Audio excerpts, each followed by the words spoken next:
Cabinet సమావేశాలపై కీలక నిర్ణయం తీసుకుంది రాష్ట్ర ప్రభుత్వం. ఇకపై పేపర్లెస్ కేబినెట్ సమావేశాలు నిర్వహించాలని నిర్ణయించింది. జూలై 10న జరిగే ఈ భేటీ పూర్తిగా పేపర్లెస్ గా ఉండనుంది. ఎజెండా, మినిట్స్ మొత్తం డిజిటలైజ్ చేయనున్నారు.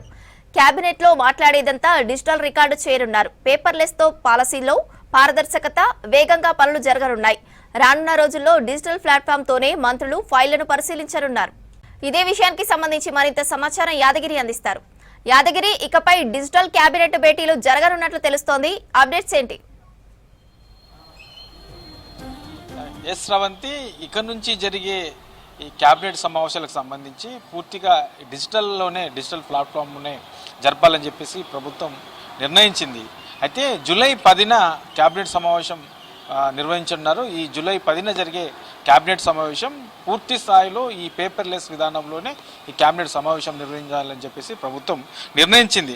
అయితే ఈ పేపర్లెస్ విధానం కనుక అందుబాటులోకి తీసుకొస్తే దీనివల్ల చాలా ప్రయోజనాలు ఉంటాయి. అందులో పాలించేవి, తర్వాత ఏదైనా నిర్ణయాలు తీసుకున్నటువంటి కార్యక్రమాలకు సంబంధించి విధానాలన్నీ కూడా చాలా పారదర్శకంగా కొనసాగే అవకాశం ఉంటుంది. అందులో ఎలాంటి అక్రమాలు జరగడానికి అవకాశం ఉండదు, తర్వాత అందులో తప్పిదాలు జరగడానికి కూడా అవకాశం ఉండదు. చాలా పారదర్శకంగా జరిగే అవకాశం ఉంటుంది. ఇంకా వీటితో పాటు చాలా తొందరలో కూడా పనులు, ఏదైనా కార్యక్రమాలు చేయాలన్నా, ఏదైనా పనులు చేయాలన్నా చాలా తొందరలో అయ్యే అవకాశం అయితే ఈ పేపర్లెస్ విధానం తీసుకొస్తే చాలా తొందరగా అయ్యే అవకాశం ఉంటుంది.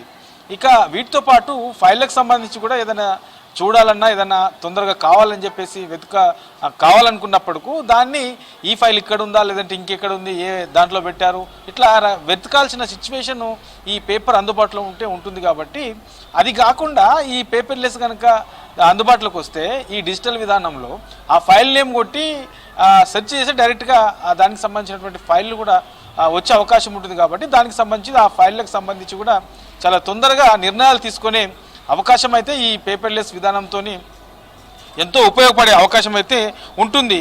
ఇక ఈ క్యాబినెట్కు సంబంధించినటువంటి ఇక నుంచి జూలై 10 నుంచి జరిగే క్యాబినెట్లు, దానికి సంబంధించినటువంటి ఎజెండా, దానికి సంబంధించినటువంటి ఆ క్యాబినెట్కు సంబంధించినటువంటి మినిట్స్ అన్నీ కూడా పూర్తిగా ఈ డిజిటల్ ప్లాట్ఫామ్లోనే అందుబాటులో ఉంటాయి. ఇక మంత్రులందరూ కూడా ఆ క్యాబినెట్ సమావేశంలో కూర్చున్నప్పుడు వాళ్ళ ముందున్నటువంటి డెస్క్టాప్ ఏదైతే ఉంటుందో దాంట్లోనే ఆ ఎజెండా, తర్వాత ఈ మినిట్స్ అన్నీ కూడా అందులోనే చూసుకునే విధంగా ఈ అవకాశం ఉంటుంది. కాబట్టి అక్కడ ఎలాంటి ఇబ్బంది లేకుండా, ఫైళ్లను వెతకాల్సిన అవసరం లేకుండా చాలా ఈజీగా ఈ విధానంతో చాలా పారదర్శకంగా జరిగే అవకాశం అయితే ఉంటుంది.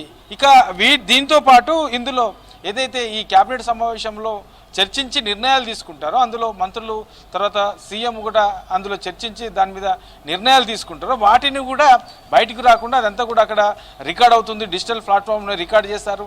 అది కూడా బయటికి రాకుండా చాలా కీలకమైనటువంటి నిర్ణయాలు తీసుకుంటారు. కాబట్టి అందులో కూడా ఎలాంటి అవకతవకలు లేకుండా, అలాంటి సమాచారం, కీలకమైనటువంటి సమాచారం కూడా బయటికి రాకుండా అన్ని జాగ్రత్తలు కూడా ప్రభుత్వం తీసుకోబోతుంది. జూలై 10న జరిగే ఈ కేబినెట్ సమావేశంలో మొదటిసారిగా ఈ పేపర్లెస్ విధానం అనేది తెలంగాణ ప్రభుత్వం తీసుకురాబోతున్నది. దీనివల్ల ఈ పర్యావరణానికి సంబంధించినటువంటి హాని కూడా లేకుండా ఉంటుందనేది ప్రభుత్వం భావిస్తుంది. కాబట్టి ఆ దిశగానే ఈ పేపర్లెస్ విధానం అనేది తీసుకురాబోతుంది.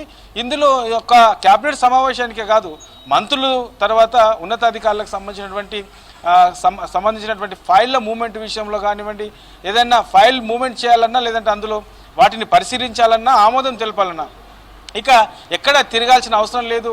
సో ఎక్కడ పోవాల్సిన అవసరం లేదు, వాళ్ళ కోసం ఆగాల్సిన అవసరం కూడా లేదు. సో డైరెక్ట్గా ఇది డిజిటల్ ప్లాట్ఫామ్లోనే ఉంటుంది. కాబట్టి డైరెక్ట్గా ఎక్కడ కూర్చునే దాన్ని పరిశీలించవచ్చు. దాన్ని సంబంధిత మంత్రులకు కూడా వెంటనే పంపొచ్చు. ఆ మంత్రులు కూడా దాన్ని పరిశీలించి దాన్ని ఆమోదం తెలిపే అవకాశం కూడా ఉంటుంది. లేదంటే అందులో ఏమైనా తప్పులు ఉంటే వెంటనే వాటిని సరిచేసుకునే విధంగా అవకాశం ఉంటుంది. కాబట్టి ఈ డిజిటల్ ప్లాట్ఫామ్ను అందుబాటులోకి తీసుకురావాలని చెప్పేసి ప్రభుత్వం నిర్ణయించింది. ఇక జూలై 10 నుంచి ఇది పూర్తి స్థాయిలో అందుబాటులోకి రానుంది శ్రావంతి.